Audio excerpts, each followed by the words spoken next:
श्री स्वामी समर्थ सगळ्यांना. आपल्या सगळ्यांचं माझ्या चॅनलमध्ये पुन्हा एकदा स्वागत आहे. तर आजच्या व्हिडिओमध्ये आपण जी काही माहिती जाणून घेणार आहोत ती स्वामी महाराजांच्या पुण्यतिथीनिमित्त असणार आहे.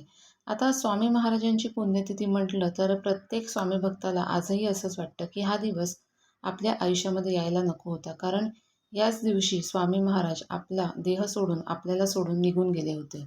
आणि त्या ठिकाणी त्यावेळेला जी लोक उपस्थित होती त्यांना देखील त्या वेदना जाणवल्या होत्या.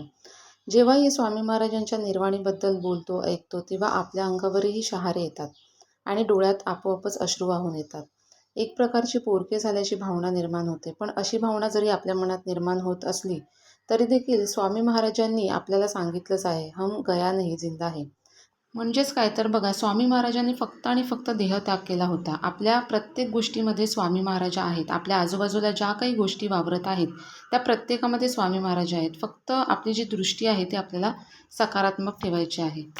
तर बघा, हा जो दिवस आहे तो आपल्याला दुःखामध्ये न घालवता स्वामींच्या सेवेमध्ये घालवायचा आहे, जेणेकरून आपण सेवा जरी केली तरी स्वामी महाराज कायमस्वरूपी आपल्यासोबत राहणार आहेत. तर परवा 15 तारीखला वार आहे बुधवार, आणि या दिवशी आहे स्वामी महाराजांची पुण्यतिथी. आणि या दिवशी आपल्याला स्वामी महाराजांसाठी नैवेद्य देखील बनवायचा आहे. आता स्वामी महाराजांच्या नैवेद्यामध्ये कोणत्या पदार्थांचा समावेश करायचा आहे याविषयीचाच हा व्हिडिओ असणार आहे. त्यामुळे व्हिडिओ तुम्ही शेवटपर्यंत स्किप न करता ऐका. जे जुने सेवेकरी आहेत त्यांना याबद्दलची माहिती असेल, पण जे नवीन सेवेकरी आहेत किंवा मग नवीन सबस्क्रायबर असतील त्यांच्यासाठी हा व्हिडिओ जो आहे तो महत्त्वपूर्ण ठरू शकतो. त्यामुळे तुम्ही हा व्हिडिओ जो आहे तो शेवटपर्यंत बघा, आणि चॅनलवरती जर नवीन असाल तर चॅनलला सबस्क्राईब देखील करून घ्या. तर स्वामी महाराजांना बघायला गेले तर भरपूर असे पदार्थ आवडायचे, ज्यांचा समावेश आपण या दिवशी नैवेद्यामध्ये करू शकतो. त्यामध्ये सगळ्यात पहिली आणि महत्त्वाची जी गोष्ट आहे ती म्हणजे पुरणपोळी. स्वामी महाराजांना पुरणपोळी अतिशय प्रिय आहे. त्यामुळे तुमची जर इच्छा असेल तर तुम्ही पुरणाची पोळी नैवेद्य म्हणून या दिवशी बनवू शकता. तुमच्या जवळपास जर कुठे केंद्र असेल तर त्या ठिकाणी देखील तुम्ही पुरणपोळी बनवून घेऊन जाऊ शकता. नाहीतर आपल्या घरी मूर्ती असेल किंवा फोटो असेल तर त्या ठिकाणी देखील तुम्ही अशा प्रकारे पुरणपोळीचा नैवेद्य दाखवला तरी देखील निश्चितच स्वामी महाराज आपल्यावरती प्रसन्न होणार आहेत. यानंतरची दुसरी महत्त्वाची गोष्ट जी आहे ती म्हणजे बघा, घेवड्याची भाजी.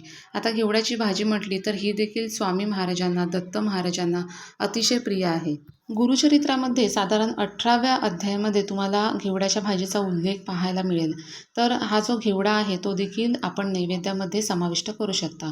तुम्ही जर घेवड्याची भाजी बनवली तर निश्चितपणे स्वामी महाराज देखील त्याचा आनंदाने स्वीकार करणार आहेत, कारण स्वामी महाराजांची ही अतिशय आवडीची अशी भाजी आहे. यानंतरची बघा तिसरी महत्त्वाची जी गोष्ट आहे ती म्हणजे कांदा भजी. बघा, कांदा भजी ही देखील स्वामी महाराजांना अतिशय प्रिय आहे. त्यामुळे कांदा भजीचा देखील समावेश तुमच्या नैवेद्यामध्ये तुम्ही करू शकता. या व्यतिरिक्त बघा, बेसनाचे लाडू किंवा मग बेसनाचे जे काही पदार्थ आहेत त्यामध्ये बेसनाचे लाडू असतील किंवा मग बेसनाची बर्फी बनवली तुम्ही तर ती देखील स्वामी महाराजांना अतिशय प्रिय आहे. त्यामुळे याचा देखील समावेश तुम्ही तुमच्या नैवेद्यामध्ये करू शकता. यानंतर बघा, केशरी दूध. आता केशरी दूध म्हणजे काय तर बघा, आपलं जे दूध आहे त्यामध्ये थोडंसं केशर टाकायचं, थोडीशी साखर टाकायची, आणि हे जे दूध आहे ते देखील स्वामी महाराजांना अतिशय प्रिय आहे, दत्त महाराजांना देखील प्रिय आहे. त्यामुळे दुधाचा समावेश आपण आपल्या नैवेद्यामध्ये केला तर त्याने देखील स्वामी महाराजांना आनंद होणार आहेत आणि आनंदाने ते या नैवेद्याचा स्वीकार देखील करणार आहेत. यानंतर बघा, तांबूल. आता आपण देवी मातेला तांबूल हे अर्पण करत असतो. आपली जी कुलदेवी आहे तिला तांबूल हे लागतंच, हे आपल्याला सगळ्यांनाच माहिती असेल. पण स्वामी महाराजांना देखील विडा अर्पण करायचा असतो. हे जर तुम्हाला ठाऊक नसेल तर आजच्या व्हिडिओच्या माध्यमातून तुम्हाला ही माहिती मिळत आहे. तुम्ही जर स्वामी स्तवन वाचत असाल किंवा ऐकत असाल तर त्यामध्ये देखील याचा उल्लेख केलेला आहे. त्यामुळे स्वामी महाराजांना विडा हा देखील प्रिय आहे. त्यामुळे तुम्हाला जर हे करणं शक्य असेल तर तुम्ही त्याचा देखील समावेश, म्हणजे विडा आपल्याला स्वामी महाराजांना अर्पण करायचा आहे, त्याचा देखील समावेश तुम्ही तुमच्या नैवेद्यामध्ये करू शकता. स्वामी महाराजांना चहा देखील प्रिय आहे. आता चहा जो आहे तो बघा, आपण नैवेद्यामध्ये ठेवू शकत नाही, पण जेव्हा आपला सकाळचा चहा होतो तेव्हा दररोज स्वामींसाठी देखील आपण चहा जो आहे तो ठेवू शकतो. स्वामींसमोर बघा चहा ठेवला आणि थोड्या वेळाने तोच चहा जर आपण प्यायला तरी देखील स्वामींचा आशीर्वाद जो आहे तो निश्चितच आपल्याला प्राप्त होणार आहे. आणि स्वामींची जी काही साधीसुधी आवड निवड आहे ती देखील आपल्याकडून जपली जाणार आहे. बघा, तुम्हाला दररोज करणं शक्य नसेल तर हे जे महत्त्वाचे दिवस आहेत त्या दिवशी तरी आपण स्वामींची आवड निवड जी आहे ती जपण्याचा प्रयत्न करायला हवा. आता हे झालं नैवेद्यामध्ये आपल्याला कोणत्या कोणत्या गोष्टींचा समावेश करायचा आहे. या व्यतिरिक्त बघा तुम्हाला जो कोणता पदार्थ बनवायचा आहे तो तुम्ही नैवेद्यामध्ये बनवू शकता. या ठिकाणी जे पदार्थ सांगितले आहेत ते बनवले नाहीत तर त्याचा स्वीकार स्वामी करणार नाहीत, असं कधीही होणार नाही. त्यामुळे तुमच्या आवडीनिवडीप्रमाणे तुम्हाला जे कोणते पदार्थ नैवेद्यामध्ये बनवायचे आहेत ते तुम्ही बनवू शकता. पण बघा या गोष्टी ज्या सांगितलेल्या आहेत त्यापैकी एखादा पदार्थ तरी तुम्ही तुमच्या नैवेद्यामध्ये बनवायला हवा. म्हणजे सगळेच नाही, पण एखाद्या पदार्थाचा समावेश तुम्ही तुमच्या नैवेद्यामध्ये करू शकता. आता हे सगळं झाल्यानंतर या नैवेद्यामध्ये एक पदार्थ जो आहे तो आपल्याला चुकूनही बनवायचा नाही आहे. तो कोणता? तर बघा मसुराची डाळ. बघा आता मसुराची डाळ डाळीच्या बाबतीत तुम्ही देवी महात्म्य किंवा मग दुर्गा सप्तशती किंवा मग गुरुचरित्रामध्ये देखील वाचलं असेल की मसुराची डाळ जी आहे ती वर्ज्य सांगितलेली आहे. त्यामुळे मसुराची डाळ जी आहे तिचा समावेश आपल्या नैवेद्यामध्ये आपल्याला करायचा नाही. इतर वेळेस तुम्ही खाऊ शकता, पण देवाला जेव्हा आपण नैवेद्य दाखवतो तेव्हा मसुराची डाळ जी आहे ती नैवेद्यामध्ये कधीच दाखवू नये. काही जण बघा मसुराची डाळ खातही नाहीत. पण ठीक आहे, आपल्याला जर तो नियम पाळणं शक्य होत नसेल तर कमीत कमी नैवेद्यामध्ये मसुराच्या डाळीचा समावेश जो आहे तो आपल्याला करायचा नाही आहे. आता इथे कोणत्या गोष्टींचा आपल्याला समावेश करायचा आहे आणि कोणत्या गोष्टींचा नाही हे आपण जाणून घेतलं.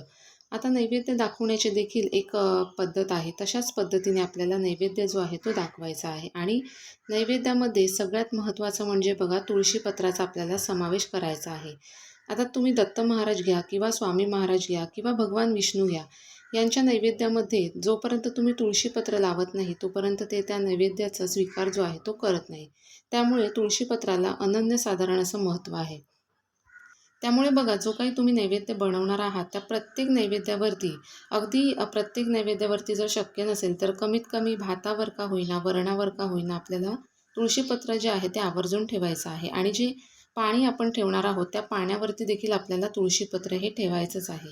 अशा पद्धतीने नैवेद्याची काळजी जी आहे ते आपल्याला घ्यायची आहे. आता नैवेद्य दाखवताना बघा आपल्याला एक मंत्र देखील म्हणायचा आहे. तो मंत्र देखील मी ते या ठिकाणी सांगते तुम्हाला. तशा पद्धतीने मंत्र आपल्याला म्हणायचा आहे जेणेकरून आपला जो नैवेद्य आहे तो संपूर्णपणे स्वामी महाराजांपर्यंत पोचणार आहे.